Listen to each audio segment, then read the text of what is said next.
Ngixolelwe nimela kokuqala ukuthi ngizoxolisa ukuthi andikhonze insuku andiphila kamanje phila kangathi ndaxosa abancane yo ingxaki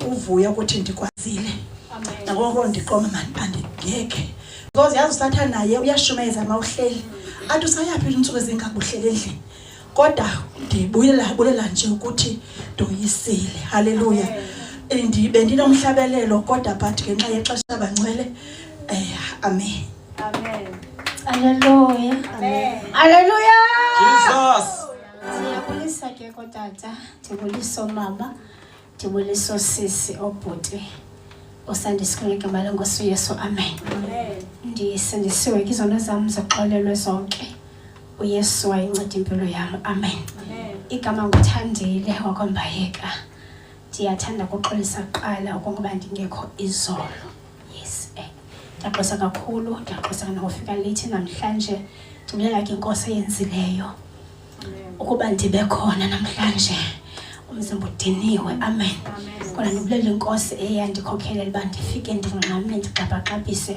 ukuze uyikhonze inkosi amen inhliziyo ngiyalangazelela izinqaniwe ukuva uThixo ethetha nami imihla yonke ndinomthandazo ngoba inkosi uba lemvuselelo iphinde yabuya ungandidluli yazi uba kuchilizwi nami ndifumaneke mali ndikrweca amen izwi lenkosi ukuze ndilunge ndilangazelela ukulunga imihla yonke apha enhlizweni yami ndilangazelela ukulungiswa lelizwi lenkosi andifune mina eyi-1 endilithatha for granted ndilithathe ndilise next door kodwa ndimthandazo wami uba every time kusithiwa Jesus is coming very soon ndizifuna uba ndindawoni na amen ube buzimhlabela uyabukuphi na ndizifuna ukwenza uba nami ndifumaneke ngolo suku lokugcina uba inkosi uJesu ibuya enyanisweni yona inkosi yamakhosi iseduze amen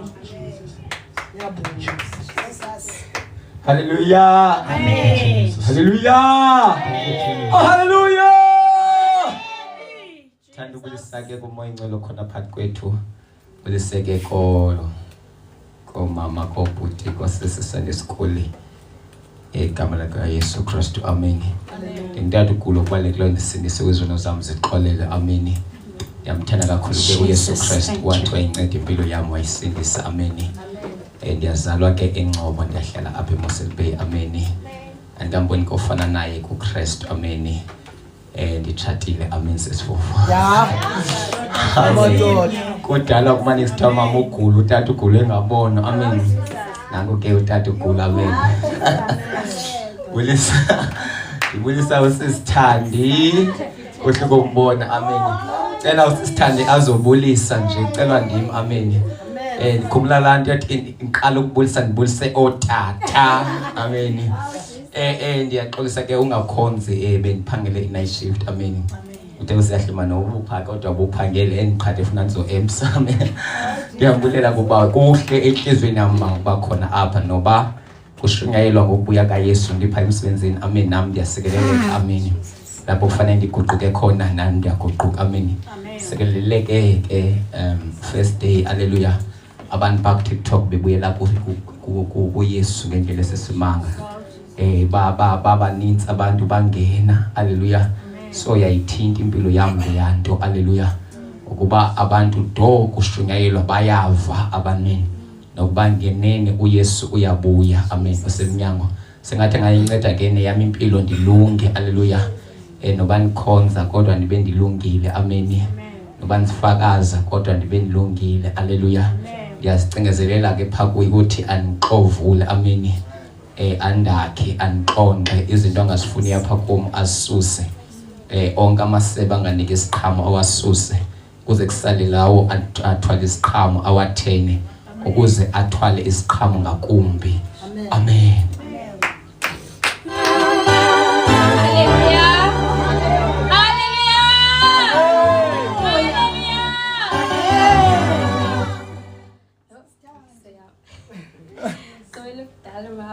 Hallelujah.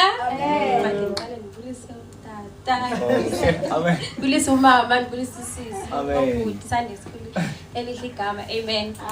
Amen. Apha kule ndawo kithandiwe khona rhentsisi sinisiwe. Amen. Amen. Ngenhloni. Hallelujah. Ngenhloni kakhulu nyana ndifuna ukuxoka. Amen. Qobela ukudala uzayicawe ingxaki bathi ngesizathu. Sinona bahleli nje. Ingxaki kulanda nisebenza kuyo ngoku eTlenbrag. Ndingena 9 to 9 ibuye ebusuku so andifumane chance mhlawumbi ndingena 9 days so xa ndifumane chance ndi-offer kayi-1 like ndiba busy ndiyaklina ndireste but ke ndiyaxolisa for loo nto so namhlanje ndiye ndafowunela kwenye indawo eBaby Hospital for i-interview so ke ngoku ndihambe kakuhle so ndizawulinda next week bandifowunele noko phaa ndizongena 7 to 7 ndiyabulela uThixo kakhulu for imithanda sam kudala ndithandazela lo msebenzi waseBefu ndiyathandaza uThixo omkhulu kakhulu noma mzenzile besincokole kuseni uye wandithandazela naye hambeka naye emthandazeni uThixo makale umudimo amoso maphathe imali nteng haleluya ndiyaxolisa kakhulu bandla ndizawubuya ecaweni haleluya amen Ngosani sihambe siye esolwini siyabona amanxeba esandleni Ngosani niwo Ngosani sihambe siye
Yeah.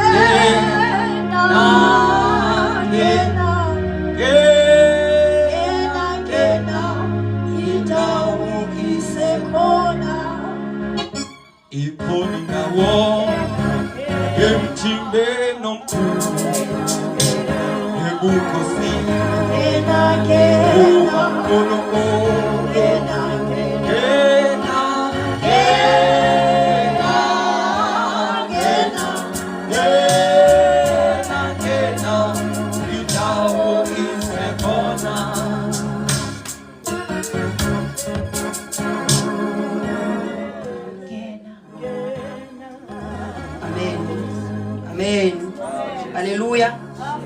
Amen. Amen. Amen. Siyabonga kakhulu kuThixo. Amen. Ukuthi lapha enathi. Amen. Kusisithuba amen socela usisithobeka amen zosicela umnikelo ngegama lenkosi. Amen. Yiwo umthandazo osiphumelelisayo. Yiwo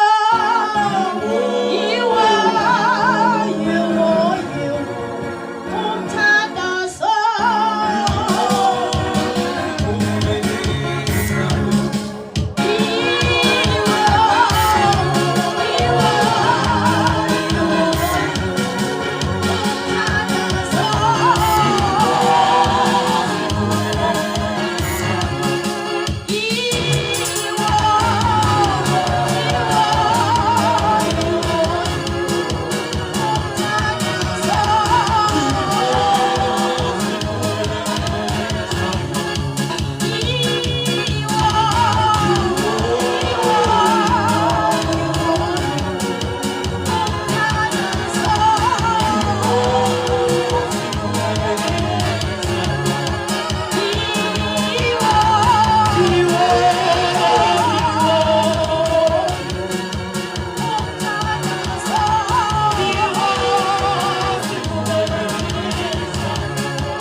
ndibulisa obhuti, ndibulisa nosisi, ndibulisa neSunday School ngegama elihle lika Jesu. Haleluya.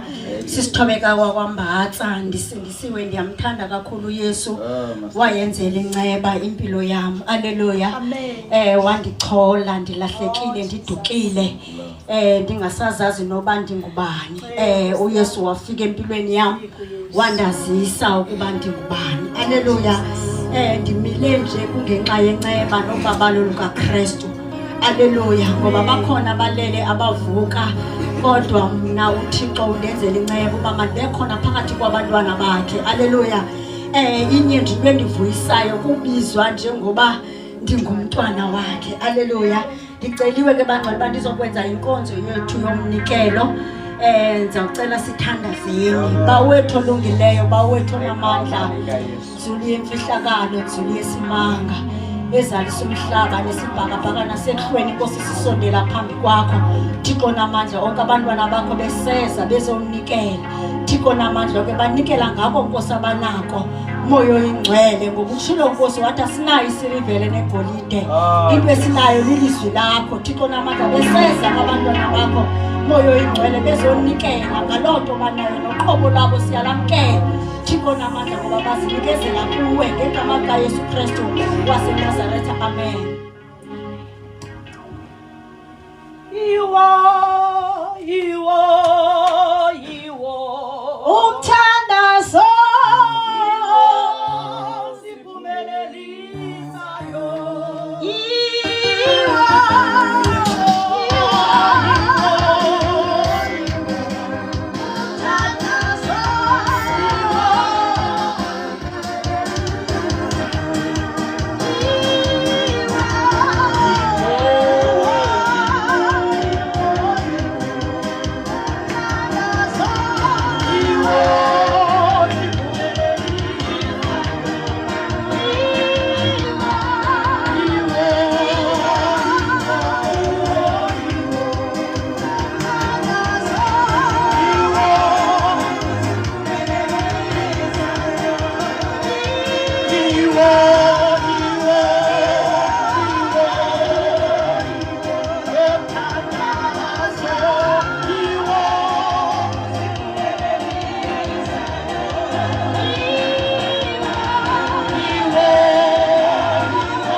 mninzi ngenxa yoba kube umntu othanda umnikelo. uThixo sikelele nge-65 rand. Haleluya. Sizocela umama uGula sithandazele alo mnikelo. Siyabulela Nkosi kakhulu. Nkosi lomnikelo Lalela Nkosi bethu ayithile lezuya. uNkulunkulu wethu oyingcwele benombulela abanye benezicelo. Siyathandaza Nkosi uba ubonelele ngokwezidingo zabo egameni likaKristu Jesu. Amen. Haleluya. Nami ngalo mnikelo nje ngicela imithandazo kakhulu. Haleluya. Ngicela imithandazo kakhulu kokuthanda unikela. Haleluya. Ndithengele umuntu isuti ngoba ayifiki. Iyandiwarisha kakhulu loo nto. Ngicela uThixo avula ukuvala khona. Iyakubani kanti? Iyavile suthi. Hayibo. Khawuleza uthethe ngizokuthandazisa. Ekhaya nina masingathiyeki ngalutho Sikholwa namasi sikhona siyohlala sobe kukuhle asikholwa la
Utiliwayo, kumani nalo, ushagasiwayo, umepalweto, umepamuye, mayata, mayata, mayata, mayata, mayata, mayata,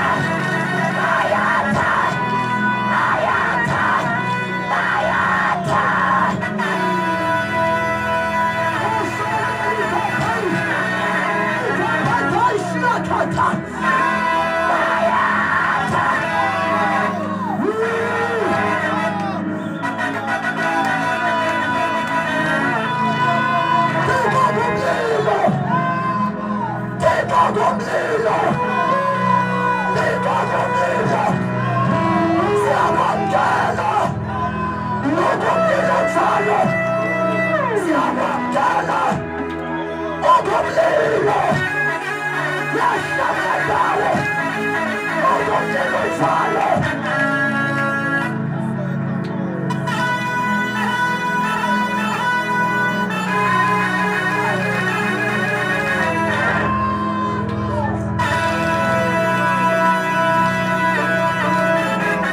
Thank you, Jesus. Thank you, Jesus. Yeah. Yeah. Yeah. Aquela nossa jogando. Aquela nossa gatinho. Yeah. Yeah. Yeah. Yeah. Hallelujah. Hallelujah. Wasilanda segento. Hallelujah. Walanda mataishi ganesimba. Walanda mafemayo. Wasilanda. Wasikupa kunyani la mkiama. Mayata. Mayata. Mayata. Mayata. Sabigalala. Sabigalala. Sabigalala.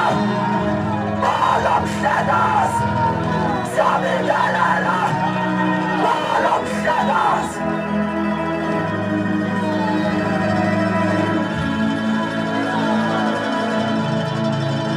Yeah! Yeah! Sabuni, sabuni.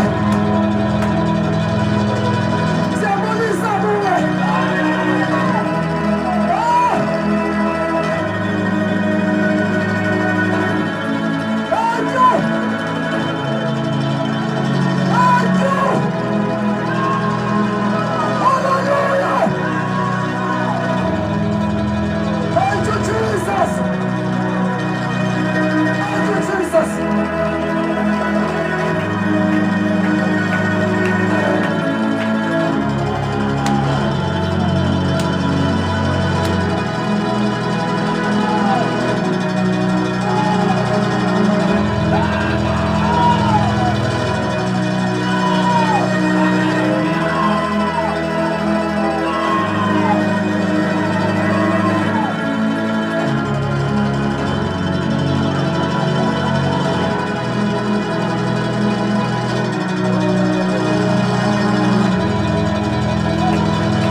Hallelujah.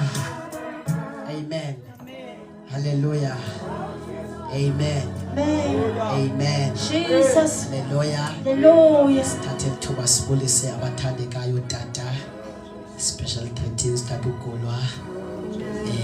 Sibulise nomama.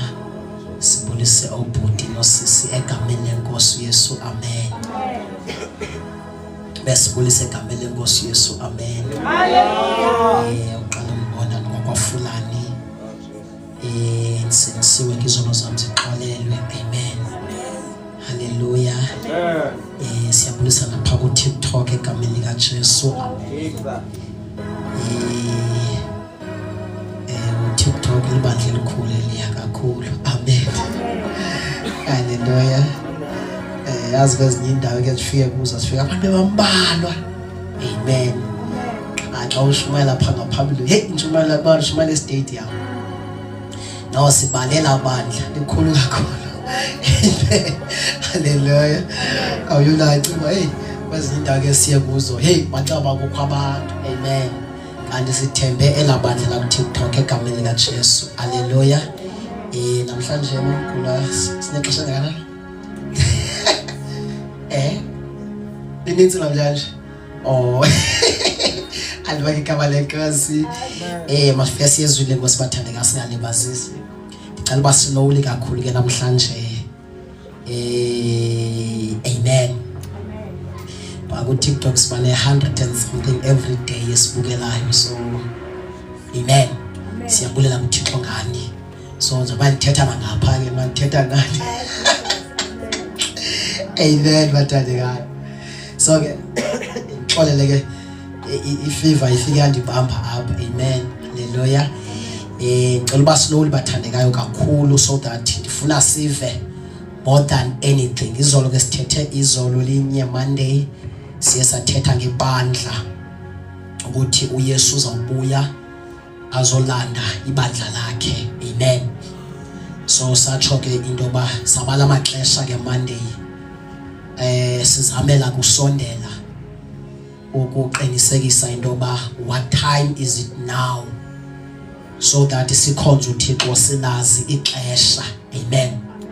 So ke izolo sayixela ke Monday elibandla lizawulandwa oba akuzulandwa denomination ethile, ngoba amagama denomination afuneka ePitoli. Amen.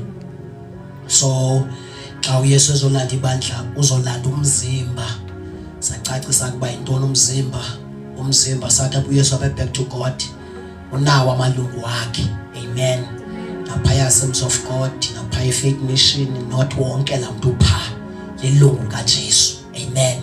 So each and every denomination ezihlangene kuzo uYesu pha unebandla lakhe. Salicacisa ke Monday ibandla lakho basithini impawu zebandla. Izolo ke sesabuya sakhuluma kakhulu izolo come on class amen. Sakhuluma izolo yantoni? Rapture. Kodwa besingagxilanga kwi-rapture izolo. Khona nizawudlula kuyo kakhulu namhlanje. Kanti ndihambe ndodwa izolo sisifufu. Into leyo siqale sathetha ngayo kanene. Standard yes. Izolo sithethile izolo oba why ndisithi lixesha lokugqibela. Amen. I-topic yethu izolo kakhulu besihlele ukucacisa ukuthi why sicinga into uYesu uyebuya. Why are we thinking that the other day we might be the last generation? Because cala sifundi incwadi kaPetros ikhonto endifuna siyiqhobise nje bingekho kule nto ifuna itisha namhlanje. Qha ndifuna ubambisa enye indawo ebanga idelay yoba kutheni uYesu angadabuye, because uYesu angabuya nanini. Qha ndifuna ukubonisa uba Yintoni imdileyayo? Amen. Chapter 3 Peter izolo kwesithethile ke sacacisa ke bathandekayo ngegama lika Jesu uba why sisithi elixesha uYesu angabuya. Amen. Peter chapter number is it number 3 ngiyeke ku diary yami ke le ndifuna indawo. Chapter 3 ne verse number 9 ne verse First Peter chapter 3 I think Second Peter chapter 3 verse 9. Yeah, Second Peter, yes. They go down in chapter 3. Second Peter chapter 3 verse 9. So that sibone nje uba uYesu angabuya nanini, but there is something ebanimdileya. Amen. Yeah, ungafunda ke ngegama lenkosi. Fundisa lenkosi incwadi kaPetros wesibini chapter 3 verse 9. Ayifundile phansi. Ke inkosi ayikubambezeli ukuzalisekiswa kwesithembiso esenzileyo. So uYesu akakalibali ukubuya. So xa ifunda le verse apha ngasenhla i-clarify into yoba I think uPetro wayedibana ne-challenge that uGulo yoba ebanembuzo uba uYesu uzawubuya nini, udabuye nini. So uPetro yabaphendula abazalwane uthi inkosi ayibambezelanga ukubuya kwayo. Ke inkosi ayikubambezeli ukuzalisekisa kwesithembiso esenzileyo. Ngekho abanye baba kunjalo. Abanye they think that uYesu libele akazubuya selibele. Funda. Ntonje ininyamezele. Unombhali ntonje inkosi inenze njani ininyamezele. Kuba ingafuni kuchabalale mntu. So umzekelo inkosi mekanje ezulwini imapha emveni kwami. Imeso ngiyayibona ibe njani? Ngiphushe siyahluka. Ngiyabona ngoba umzekelo wami le. So uYesu mengolhlobe uchathisile. Izulu liyampusha. Ba Yesu buya. That is lendile.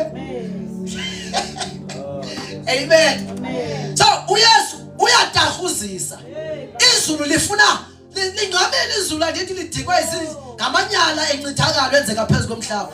So izulu is rushing ukugweba uThixo udikwa yonke le. But uYesu iBhayibhile ithi akakubambezeli kubuya kwakhe. Usalindile. Uba kungabi khobani uyochabalala. We don't know into ba uzawulinda ude kube nini, but izulu liyampusha buya.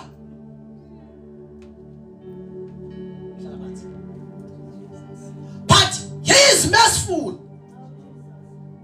Usalinde kungabi khona bani. Yena ithi isixhosa esidala ungabonke abantu bangasinge nguqukweni. So nawe ulindiwe. Ungasinga enguqukweni. Ifuni. Ke inkosi ayikubambezeli ukuzalisekiswa kwesithembiso. Yes. Esenzileyo. Yebo. Njengoko abanye baba kunjalo. Okay.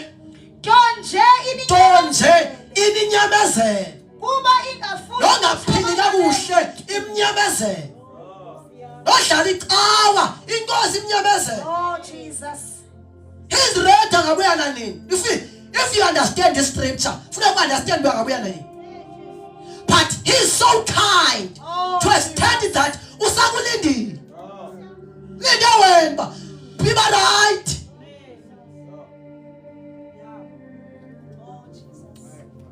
Linda wa holiness izulu yakukhumbula because in holiness kulapho uThixo akhoyo. But we are here to provoke the believers. Uthi makholwa niyabi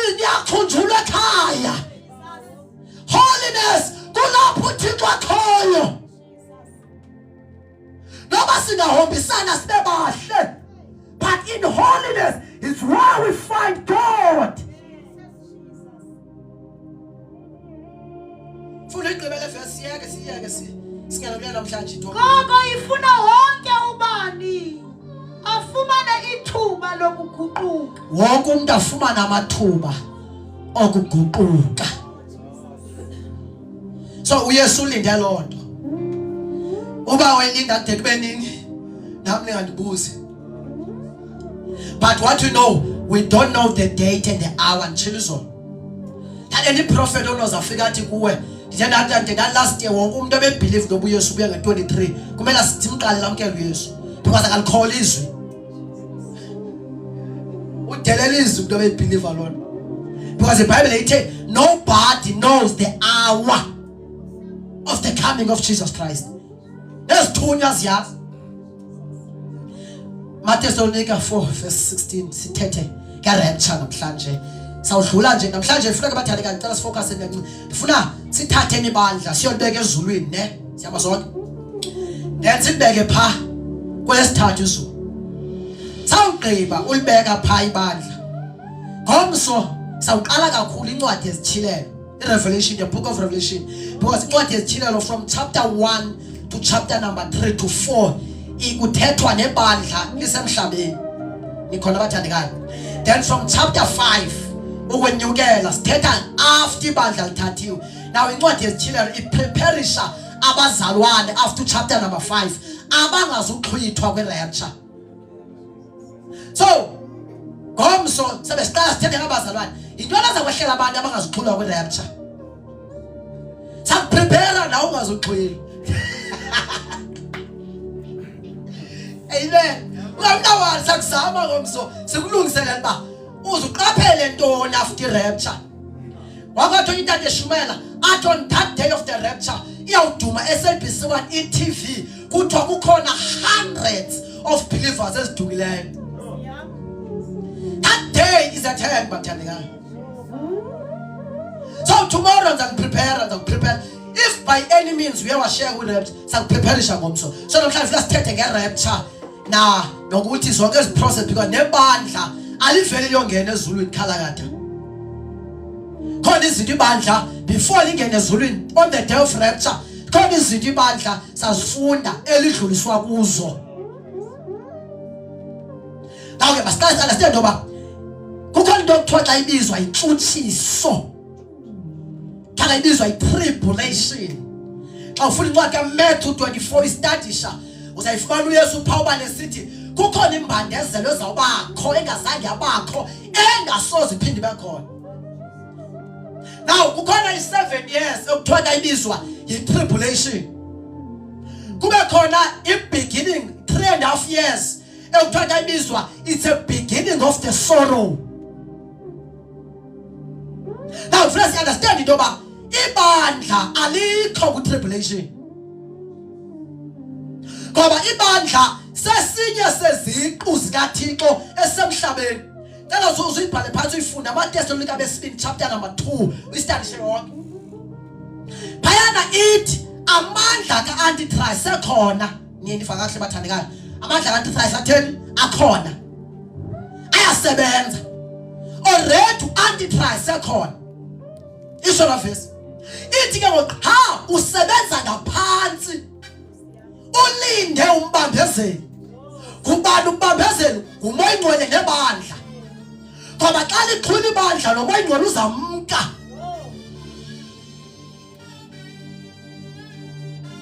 So basically u-Antichrist ukhona under the sea.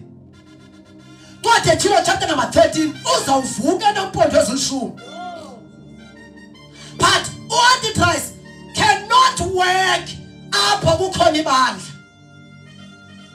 The perfect example alikwazi igqwirha uoperate kwindawo ene-believers. Nyanyayiva ne? A devil worshipper can never operate.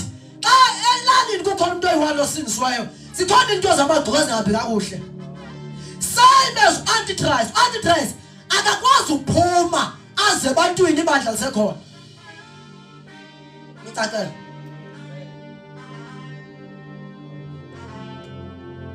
So Antichrist funeka linde ntoni ibandla. So uthi kule ncwadi eMateyu uthi uPaul pha thina sibambezele bani Antichrist. Immediately ibandla liduka Antichrist ulaphiye. Sawuqala ngomso ke simncoko lo Antichrist ovela njani uza kwenzani. Amen enkonzweni. Alright masibuye ke. So kukhona ke into ekuthiwa i-rapture. Yintoni i-rapture? Kuxhwilwa kwabazalwa ngokuduka.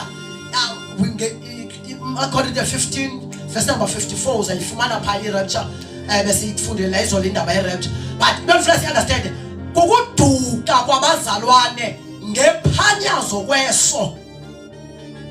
Within the blink of an eye abazali bathi shwaka angabikho. Esifunda ivesi izolo ethi bathi bababili belele ebhedini omnye athathwe omnye ashiwe. Amankazana amabili othe sila zelifunde Luke 17 verse 34 qale pha esifundile izolo. Omnye othe ehleli endlini omnye athathwe omnye enziwe njani? Come on class, omnye enziwe njani? Ashiyeke. Amen. Hallelujah. Now, i-rapture yenzelwe ntoni? One of izinto enzelwe yona uThixo uthatha ibandla nikhona usindisa ibandla lakhe kule nto afuna uyenza for 7 years emhlabeni. Khona intshutshiso efuneka yehlele umhlaba khongeva Thixo. So isizathu se-rapture uThixo ufihla ibandla lakhe uba malingabikho ibandla kule nhlekele endizawuyenza. After the rapture kukhona into ekuthiwa sibizwa si-7 seals. Amatshwini ayi-7 azobe senziwa Antichrist. Kube khona i-7 trumpets. Amaxilongo ayi-7 azobe senziwa yi-natural disaster. Kube khona i-7 bowls ezobe senziwa ngqo nguThixo. So isizathu se-rapture uthi uThixo before ndipanishe ilizwe make ngiqale ndibhekelise ntoni? Ndihamba ndodwa. Niyasebenzisa se-rapture. 2, isizathu se-rapture we are going to be unite namakhawa sendulo. Before senze into ekuthiwa kabesibiza izolo sathi second coming ngoba sithe i-second coming i-divided into 2. Kukhona i-second coming apho uYesu azobuya athatha ibandla aphe na. Yazi umzekelo uzobuya athatha ibandla alibeke ezulwini. Ithiwa ibiza i-rapture. Aphinda abuye uYesu athatha ibandla aye nalo emhlabeni. So one of another reason ye-rapture kukureunite ke ngolibandla. Ngoba khona Paul abase-paradise besicacile paradise nawo onke lamazwe. We need to reunite with them. Incwadi ka Hebrews 12 verse 1 it ayithetha la ncwadi sinelifu lamanqina asingqongileyo. Now it symbolizes that kukhona amaqhawe asingqongileyo. Ukuyibona ibhola xa seyidlala kudlala i-Chiefs the Pirates. Ukuyibona la moment yoba kubekho phosi goal enikwe i-chance enhle. Now kukhona amaqhawe asibukele ngola hlobo ingathi abukela idaba. Xa ubhayiza athwala izandla enhloko alufazile ugqatso oNicholas Bhegu. This is our chance to serve the plan of God. uDavide walikhonza icebo likaThixo wasakha isizukulwane walifeza. So these giants, they are waiting in paradise. Now they have imicela bakayinikwa singekafiki. Ngoba sawongwa nabo ngemina yi-1. Yabona nto uJabala lapho sigoma. Yini manje beze kahle ngawuJabala. banjalo basibukela igama lenkosi malibongwe angamangqinga singqongileyo bese idla vibe leyo masilahle yonke into enokusibambezela nikhona now angathi lambhali masilahle isono no athi masilahle yonke into enokusibambezela ngamanye amagama you check if you are willing to go in heaven uthekisa yonke into enokubambezela ulahla yonke into engakubambezela lahla isono sodwa if you are serious ukhulula irapture awulahli iba le phone yami yangiphazamisa yanibambezela ndiyayilahla if siyahluma yangiphazamisa ndiyamenza njani akazositona siyahluma but in the verse masilahleke yonke into enosibambezela le phone yami le andifocus kanti nayo ndiyayilahla ngeso sono kunazinto ezizawuthi irapture seyifikile zikubophe ngetshayina apha emlenzeni uthi ufuna ukuthi sibe beautiful umthwalo wezinto ezenzayo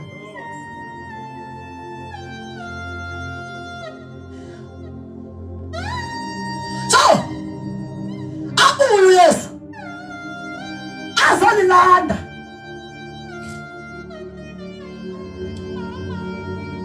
abese sintela verse ke masilahle yonke into nosibambe ngakumbi isono ngoba siyabambezela phela sibalo sibala ke isono utsho lombala hayi isono ke sona ke vele andisibalo sibala ngoba senza njani siyabambezela kodwa esethe masilahle yonke into nothini enosibamba ayibona Nkosi so ke ibandla ke lokuxhilelwa izosizathu samofesi sizathu and reunite nabatata ngoba iBhayibheli ithi asizubaphangela abalela ukufa blessed are those abafele enkosini banoyolo abafi uJohn utsho njani silibalile hayi bafele enkosini banoyolo they are blessed akuPaul esithetha dixakiwe ndihlala ukufa ngoba ngizawuzuza ekufeni uthi kodwa sangihlalela for nina ukuphila kwami is your benefit not my benefit because when I die I shall receive my reward ukufa to those who are dwelling in holiness abawesaba ukufa because ukufa kuba sisibusiso asashwela ixesha asifunde Mathesalonika 4:16 so isizathu rapture ngelonto but the main reason mamelani ufuna uThixo ubethe isihlabathi for 7 years nikhona ufuna ulidwaba hayi kancinci no antichrist uzalidwaba because after rapture kuzawuphuma elwandle iziqo ezithathu sayiphetha ngomso iziqo ezithathu zikaSathane which is the dragon, the beast and the false prophet. Beast, dragon umele God the Father, because the Trinity is a replace after rapture. Imane picture kuba umhlaba uyabanjani xa unikelwe kuSathane. Asibuyeke manifundele. Thessalonica bokuqala chapter 4:16. Iyabuhlokoma ilizwi lesiphatha zithunywa. Yes. Sifakale nesandi sexilongo likaThixo. Sithe izolo khona ixilongo lokuqala elizawukhala eparadise. Kube khona ixilongo lesibini elizawukhala eHades. Amen. Maye kulaba bazawukhalela beseHades. Baseliswe abantu abangazivuka kulokuqala ixilongo. Now kuyokhala ixilongo ifunde mama uyigqibe. Iyabuhlokoma ilizwi lesiphatha zithunywa. Yes. Sivakale nesandi sexilongo likaThixo. Yeke. Ize inkosi ngokwayo. Inkosi ngokwayo. Ihle ezulwini. Iza kwehla ezulwini. Bathi abo bafa bemanywe noKristu. One boqala othatha uBhengu no Paul bemanye noTrust bavuke kuqala bavuke kuqala nathi ke abayakuba besaphila ngelo xesha nathi abazobe saphila ngexesha le-rapture siqhwilwe sizawuxhwilwa nathi sidibane nabo wathi utata eyishumele nto ndimamele wathi on that day kuzawukwaziwa umhlaba wonke SABC1 ETV Bay TV kuthiwa sinamakholwa 10,000 eSouth Africa adukileyo eChina nabo eChina babebeze bathi eChina hayi sidukelwe yi-20,000 neAmerica nayo ngaphaya iyakhala iAmerica nansi neJapan saziba umhlaba wonke bakhala sikhalo sinye sasinamakholwa alahlekileyo in-mortuaries kwi-mortuary sinezidumbu ezilahlekileyo liyasilanga lethu nxa wabonakala sofana naye thina he shall appear the glory and will be transformed like him sofana naye twatsi uthi jonke ngoba abanalo elo themba nathi abayenzayo bahlambulula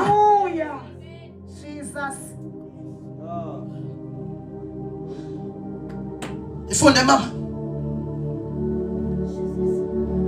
nathi ke nathi bayakuba besaphila ngelo xesha yes siqhwilwe nathi sidibane nabo emafini yabona la unit because bonke abantu bafa bagcinwe kwi-paradise abakayi ezulwini paradise icakisile sathi ke lizulu lokuqala ungayiphinda nobugqibo edlala bhuti lizulu lokuqala apha amakholwa agcinwa khona temporarily then lamakholwa nje begcinwe temporarily kuye kuthiwe kuwo kuthiwa xa kuthethwa kuthiwa lindana okukhulu okuzayo there is a greater joy ezayo kunale nivayo amen so ke sixhwilwe ke sihlangane kunye nabo sinyuke ifunde size sihlangane nenkosi sireunite noYesu esibhakabhakeni ibandla lixhwilwe nomgadi walo umoya ingcwele bahambe bonke afike umoya ingcwele benenza umzekelo manje ngathi umoya ingcwele ufana ubusiyadlula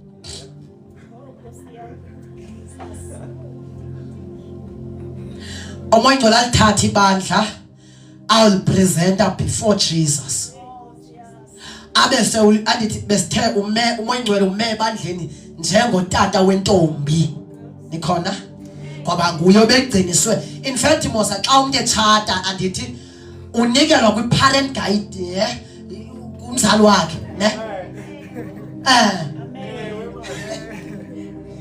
unandi nguye onikela ngentombi pha nditsho loo nto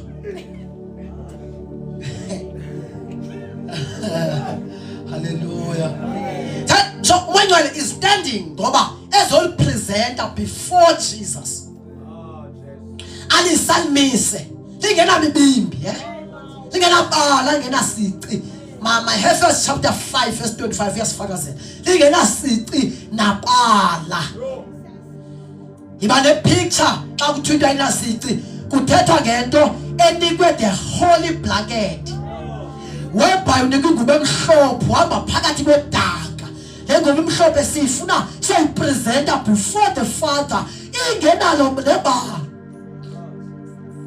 then afika lipresent uYesu elibandla umoya ingcwele elibandla then uYesu alibambe elibandla before lingene ezulwini aqale kungenwe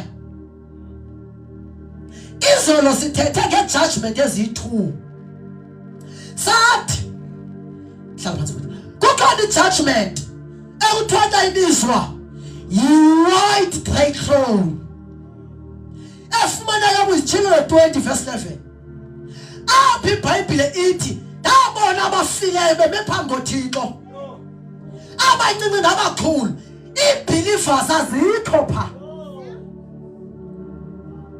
Bible aside Bible ithi there is no condemnation to those who are in Christ akukho kugwetywa kwaba kuKristu Yesu thina sikho ku-white straight throne kodwa kwi-judgment seat of Christ pha yintoni i-judgment seat of Christ xa ibandla ligqitywa lisiwa phambi kukaYesu limiswe izulu liyala kulo le xa uxhulwe irapture uyangena ezulwini wakwathi onye umfeshman wathi kodwa abantu abaya ezulwini abangazikonwaba sebepha and I understand kodwa I understand after ndenze study Bible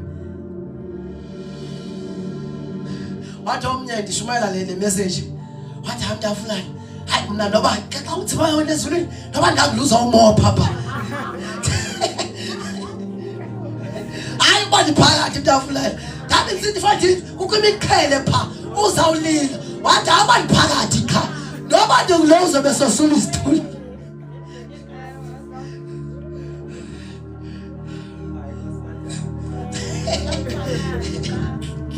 Lala di phakathi nathi emadoda okay sifunda asedlule kule universe ngo chapter number 5 wamaKorinte besibini chapter 5 verse 10 sibone ijudge ngoba futhi sizohlula ijudgment sikhona ikhona ijudgment yamakholwa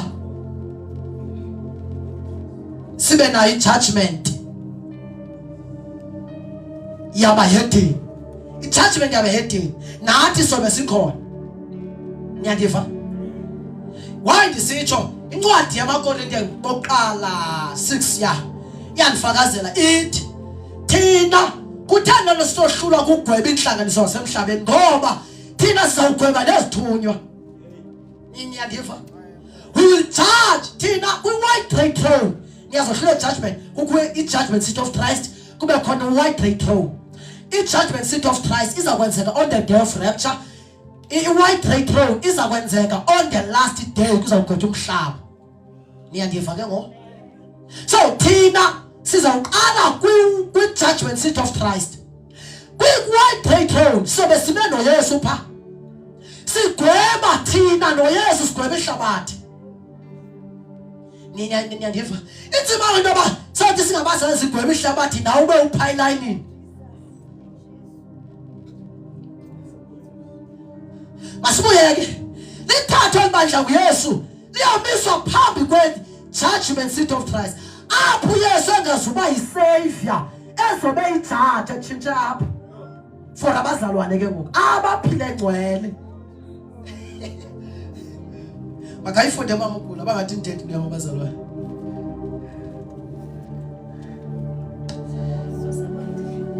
besibini chapter 5 verse 10 wabaseKorinte besibini chapter 5 verse 10 kuba sonke kufuneka sivele phambi kuba sonke kumele sivele sonke nikhona sonke kumele sithini bathandeka akekho into amplified version one Bible amplified ancede please kumele ke sonke ifunde mama khulwa xesha nisekhalo amplified ukhona zomkhalo amplified bathandeka kuba sonke amplified by 2 andincede angandinike uclassic andinike lo normal amyeke uclassic kuba sonke kufuneka sivele phambi koKristu sonke kumele sivele phambi koKristu niyazohlula izinto i-white throne twasoma phambi koThixo but i-judgment seat of Christ sizobe sibe phambi koYesu kumele sivele sonke kuba sonke kufuneka sivele sonke kufuneka sivele phambi koKristu phambi koKristu asivavanye umntu ngamnye uyakufumana loo nto imfanele kuzobe kuwongwa abantu abazalwane nje abaphila ngcwele ngoba ezulwini awuyi without holiness so bonke abantu kuthetha ngabo apha must understand yoba baphila ngcwele bonke aba bantu ndiyebuya kwabangaphilanga ngcwele ndizawubahoya ngomso aba sithetha ngabo sithetha ngathi thina abangcwele sizawumiswa phambi kwetrone kaYesu uYesu azobe engahleki nathi on that day uzobe ijaji uthi Paul yonke imisebenzi izawudlula emlilweni obesakha ngondiza lawuchaza iphele kudepend intoba abantu ababokhe kanjani kweli litye funda iqebeze lapha esiXhoseni esitsha afuma lonke imfanele nobinhle nobimbi Nokuba iyenhle. noba yenhle Nokuba yembi. man okay incwadi kaPeter chapter number 4 verse 17 manje because of time and full of mandiqote izawusicacisela uba umgwebo the judgment will start in the house of God niyandiva itsho la verse ndiqotayo Petro 4 verse 17 ithi umgwebo uzawuqala phi endlini kaThixo ndimashika le 10 minutes ke unzaniyeka umgwebo uqala phi endlini kabani kaThixo kuzobe kugwetshwa emotives inhlelo akayifunde ku-amplified ubekala kakuhle izulu siyaya but yayinzima abantu abazongena kwengcipho amen emothweni uyivumela mamkhulu awufundi laba classics sawubona bozohlula phone yami ile busy pha ngoba ngithanda lo wesibini For we must all appear. for we must all appear And be revealed. As we are before the judgment seat of Christ. ayavela ke niyayibona iyahlula amplified ba this is the judgment seat of Christ then that is a white great throne so uthi ke ngolombhalo sonke soyovela phambi kwesihlalo sikaKristu hamba So that each may receive. each may receive Each one may receive, each one may receive yes ngandiphaphuthe his pay. his pay According to what he has done in the body. according what he has done in the body Whether good or evil. Considering what his purpose. yes And motive. imake kuzobe kudilwa ne-purpose ne-motives Oh, Jesus. ngiyayibona ya ntabe ndifuna sifike kuyileyo uba kuzobe kudilwa nantoni ne-motives kodwa uyiphilile holiness xa i-holiness yakho mntanam ibisistage solinda umtshato ngoba kunabantu abaphila holiness bayenza holiness njenge-stop bus solinda umtshato kana abantu abayiphilayo but balinde ntoni bathelekayo abayiphila andithanga bayiphila bayiphila niyandiva bathelekayo but the purpose it's not about heaven so those motives will be judged kana abantu abashumayelayo but imotive yabo yintoni kana abantu abahlabelelayo ekuzawuthiwa on that day kodwa uhlabelele umhlaba wonke kodwa imotive ibili igama lakho Jesus. so those people will be charged Jesus.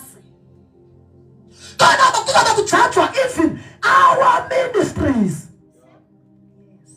ministry yakho uba unikwe ministry yoserva in the house how far did you work your ministry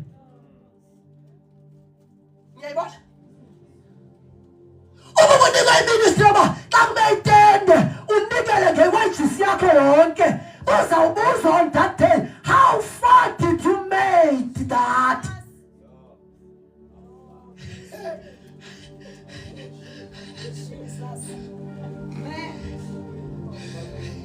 Wangaba mendlela. Kuzobe kujudgwa abantu ngokwa ministry. Ngoba iproblem bakhona abantu abanika iministry yemali uba abazisomapha bonke. Phaka iproblem leba abantu ithanda uPaul uthi pha kuzobe kujudgwa abantu ngokwemisebenzi. Umsebenzi wakho shumela uthatha ufake emlilweni. Full of fire to test it uba ubugenuine kangakanani. So kukhona abantu abashiya ministry zabo wayenika iministry yemali ba bakasupporte nge-wages yakhe yonke wafuna le yami yoshumayela nabantu abazawufeyila kasifika pha abanye abanikwa the ministry of prayer kalashumayeli kanti babalaphe siphikisana nabo sibanga nabo ipulpit abanikwa baba basisubmarines pha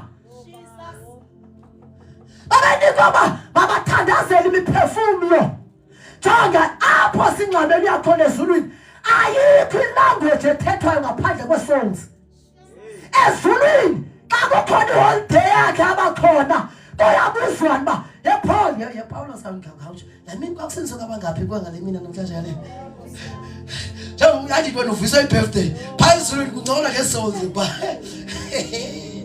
nini ndivu phezulu ngcola ntoni hayi ba abantu athi yazama namhlanje kuthiwa yabona namhlanje uthi Paulo siyabona namhlanje yazi Petro ashumana namhlanje Petro kwasenzo abantu eDamascus man Petro ngomnikelo wami Petro nakhupha umnikelo sesebanzama ukutsho nje andihamba wile ministry yomnikelo sikahlala kakhulu andifuna usuke pha kuyo amen hallelujah so kuzobe kujajwa emotive purposes how far lewa uyithunyiwe uyenze kangakanani to contribute in the Great Commission ngoba i-Great Commission asishumayela sonke but sonke sinikwe contribution how to contribute kwi-Great Commission sonke sibizelwa kuhambani kodwa sesiyapha sonke ngiyandiva nje bakhala sonke sibizelwa ku-soul winning kodwa not sonke sobapha intendeni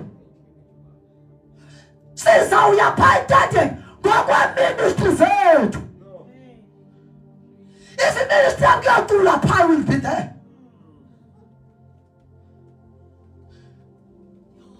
When you must not have for ministry again, ikhona ansuki lapha. All right, man masiyeke bathana ngenxa yexesha. So ke masise sifunde okay purposes and sizofunda the last mfuna ke so sigqiba le ndaba ye rapture namhlanje.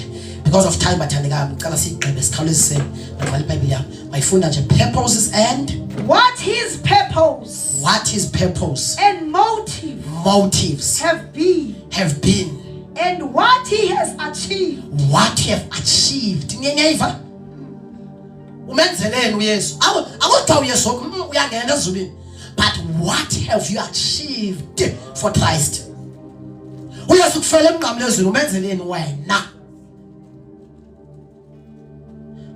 Mama, been busy with, yes, and given himself and his attention to accomplishing. Asifunda ke i-wedding feast. Xa ligqiba uphuma apho izincwadi eThilo chapter 7 verse 11 sivale ngayo sivale iBhayibheli emveni koko bathandekayo sibe sesiyathandaza. Isithilelo nje chapter number 7 verse number 11 sithandaze. Bandla uyifunda isixhosa sithi after bandla ligqibe yonke lo process kuzobe kulilwa ngelo langa ngoba ungena ezulu bekhala inyembezi becinga ixesha baluwaste emhlabeni because the first question ozoyibuzwa ubusenzana emhlabeni what did you contribute kwi-soul winning babe naxesha babosibhe bezangishumayela kakhulu nge-ministries. What did you contribute to ministry yakho? Wenzani kahle kahle? So those motives will be charged. Funda, please. Hilelo chapter 7 verse 11. Yes. Izithunywa zonke. Now gqiba izaphuthi siyadlula. Liba ibandla kaligqiba kukhala. Tears all over. Liyafakwa nililinyembezi base becinga indlela abawaste ngayo. Funda. Izithunywa zonke zazibiza ingqonge isihlalo zazibile isihlalo sokulawula yebo namadoda amakhulu on that day. Yes. Kwakunye nezilwanyane ezine zathi qubuthu phambi kukaThixo. Ngelo xesha umgobhozi wahamba phambi kwethu. Jesus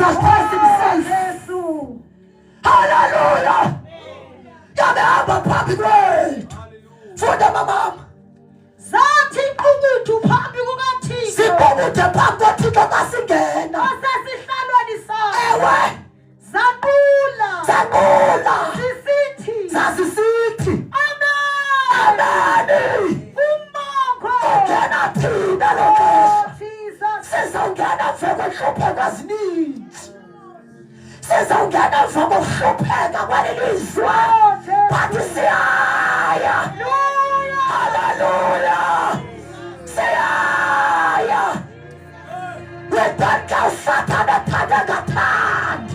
Siyaya. Waraka Pasataya. Siyaya. Heaven is our home. Ekaya Letele. Waraka Pasataka Sata. Sigana! Sigana! Sigumut! Sitamani! Kazamekena beisi! Sana sigomina fakultupa snitch! Imitrola nilisimikona! Amatuma pesraita meko! Kata sizongena! Sizongena! Heaven is our home! Heaven is waiting! Selidiwa kaya! Yesono lelidila! Namasyameta!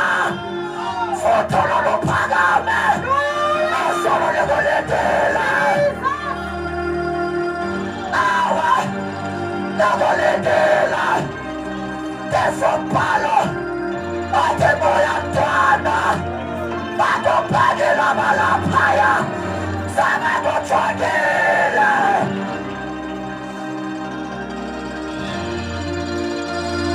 Funda mama tulasele! Funda ziye! Zaqula sisithi. Ameni! Umongo. Umongo! Uthuma. Uthuma! Nolwazi. Uthuma nolwazi! Umbulelo! Isithozelo. Isithozelo! Igunya. Igunya! Namandla. Amandla! Asinibuthiko. Asinibuthiko! Kuja kuba Kodwa kube phaka! anaphakade. Anaphakade! Amen!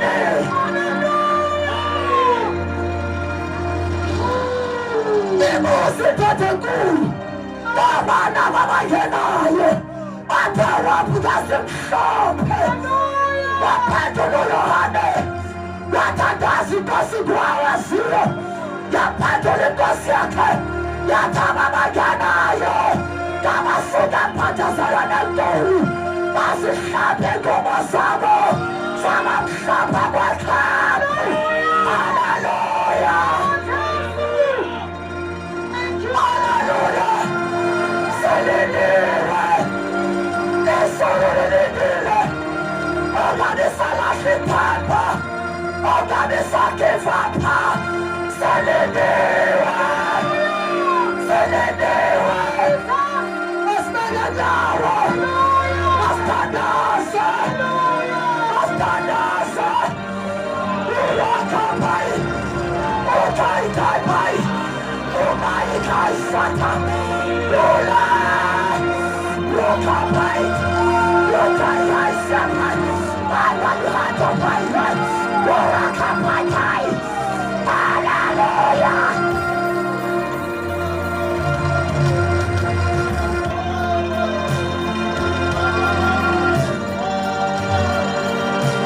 Hallelujah! Hallelujah! Hallelujah! Hallelujah! Celebrate!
sathi ndiyaguquka sathi file konke kunezinto esimshayeleyo khona namhlanje Nkosi ndibuyelo ndiyaguquka ndibuyela kuwe ulisandla sakho kule ndawo kuyo sifuna uthanda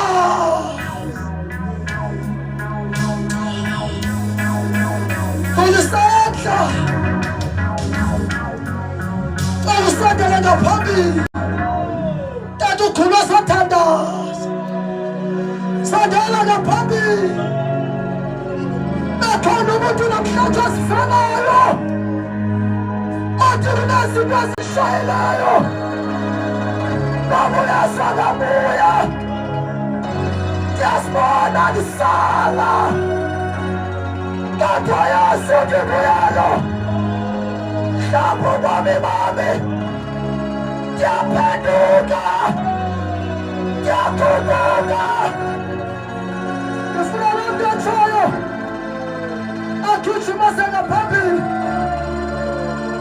siyathandaza tata ukhulu siyathandaza oh thank you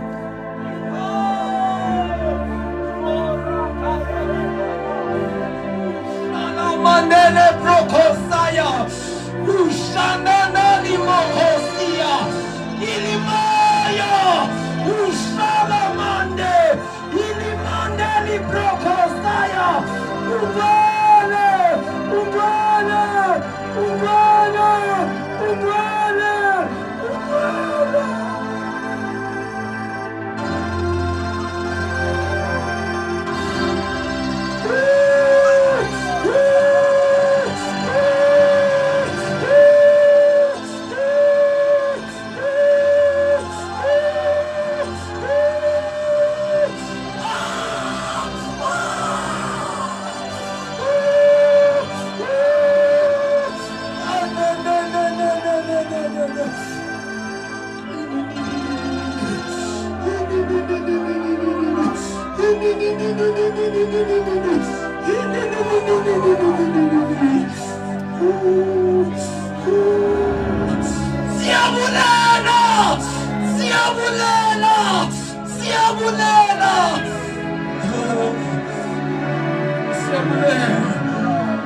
Siyabulela moyintwele siyabulela siyabulela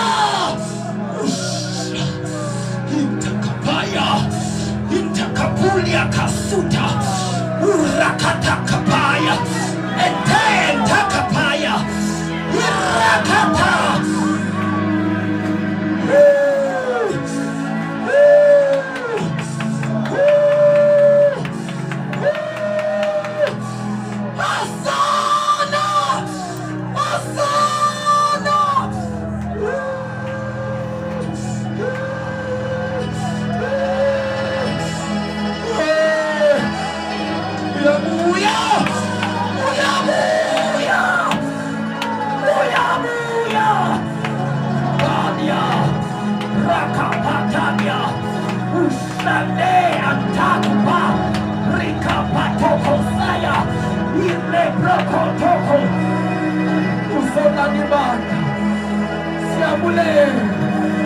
Siyabulela uthethe wakho Nkosi lenaka phandle.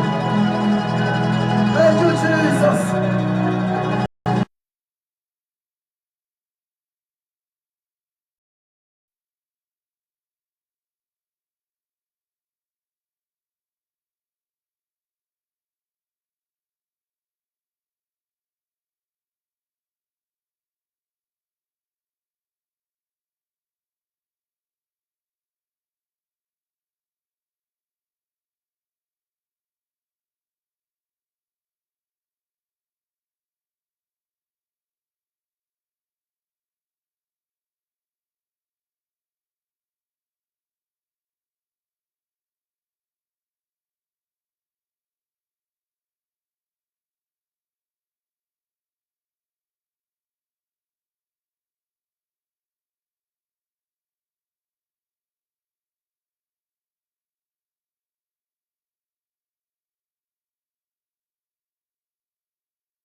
bathandekayo siyaxolisa network.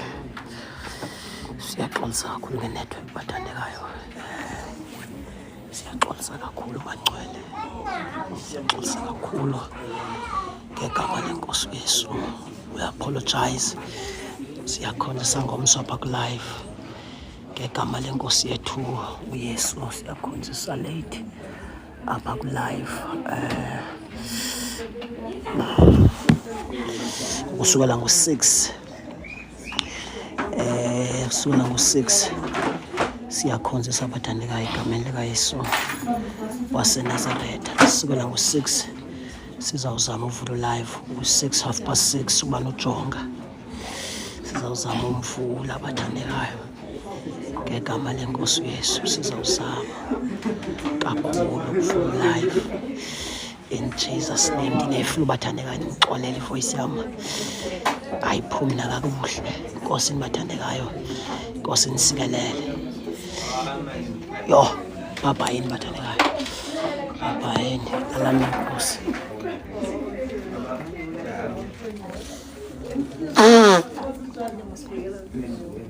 Thank you. Good night, bathandekayo. Yeah, good night.